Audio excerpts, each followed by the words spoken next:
Why does the US Census classify race this way? Imagine trying to understand the diverse makeup of a country as big and varied as the United States. To do that, the government needs a way to organize and count all its different people. That's why the US Census classifies race in a specific way. The reason goes back to the country's history and how it was built. The census started including racial categories to meet constitutional needs for dividing political representation and taxes among states. Back then, they needed to tell apart free people from enslaved persons, which shaped the earliest categories. At first, the census separated white individuals from all other free persons and slaves. Over time, these categories changed as society changed. For example, in the year 1850, they added the term mulatto to identify people with mixed black and white ancestry. By the year 1930, the census adopted the one-drop rule, meaning anyone with even a tiny amount of black ancestry was counted as black.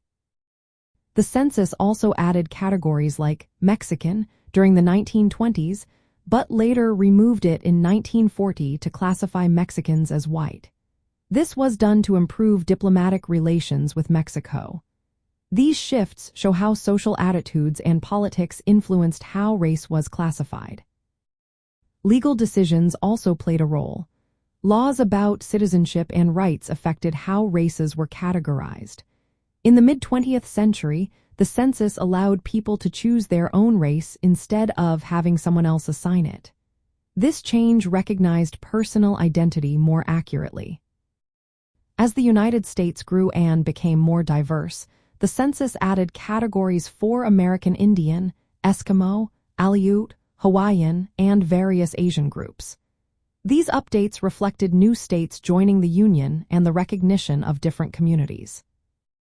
The main goal of these classifications is to gather consistent data that helps the government make decisions. This data guides policies, enforces civil rights, and distributes federal funds.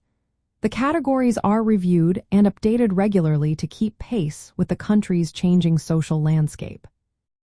So, the way the census classifies race is rooted in history, law, social change, and administrative needs.